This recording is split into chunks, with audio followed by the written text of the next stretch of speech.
into real, live, practical application. That is, saying no to other people's faces, and voicemail, and inboxes, and pre-printed RSVP cards, and more. Oh, yes. Mark my naughty words. You are listening to a veritable encyclopedia of examples containing a cornucopia of comebacks and a plethora of polite replies. There are at least 415 distinct ways to say no, nein, and non merci. Many more, in fact, but I got tired of counting. And speaking of that bonus PDF, Fuck No has charts and graphics and an exercise of fill-in-the-blank words, which is akin to Mad Libs, but not called Mad Libs because the name Mad Libs belongs to someone else.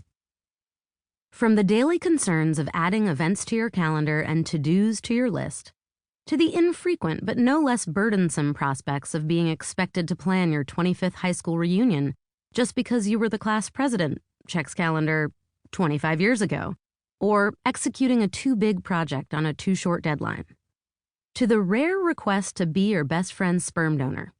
If you want to say no but can't find the words to actually, literally, definitively say so, it will be my pleasure to put them in your mouth. Have you been invited to a dog's birthday party, perchance? Or been asked to take on additional work for no additional pay? Does your landlord want to raise your rent without fixing the water heater? Are you feeling pressured by an overzealous stylist into changing your look? Do your parents wish you would at least consider having that tattoo removed before your sister's wedding? Never fear. I will show you how to say a firm yet pleasant no to all of these enervating entreaties and more. I say no all the time, to my friends and family, to prospective clients, and to producers who want me to get up before my customary 10:30 a.m. to appear on their morning radio shows 3 time zones back. Sometimes I propose an alternative. Sometimes I take a hard pass. In any case, practice makes perfect. And this book represents the full length and breadth of my no files, one of which is bound to apply to that bar mitzvah you've been hoping to avoid for the last 12 years. Yes, these days saying no is kind of my specialty. But my life wasn't always no thanks and fuck that. No, it wasn't.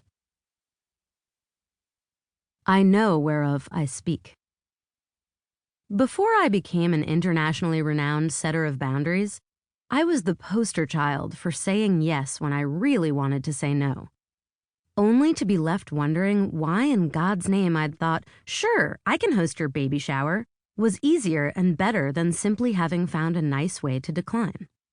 If you're at all familiar with my work, this example in particular should be an indication that I was not operating in my current no fucks given state of mind. Well into my 30s, I was a next-level people pleaser. Day in and day out, you'd hear me say, yep, no problem, and okay, I can do that. Even when it was a problem, and I couldn't do it, or shouldn't do it, or just didn't want to do it. Sometimes I felt powerless in the face of peer pressure.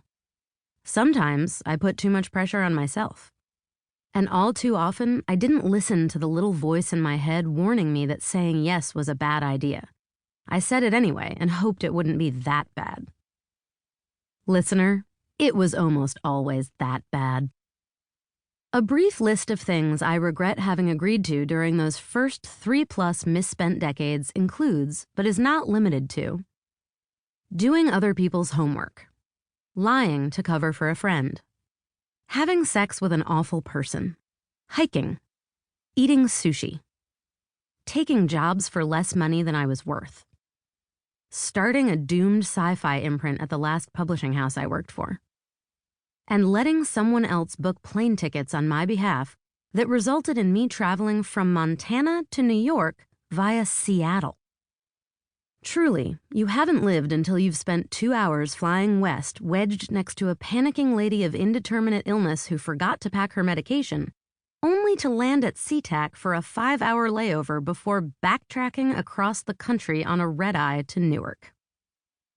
Eventually, all those regrettable yeses and thousands more accumulated to induce my own personal breaking point. I wouldn't say I snapped exactly, but I did quit my 15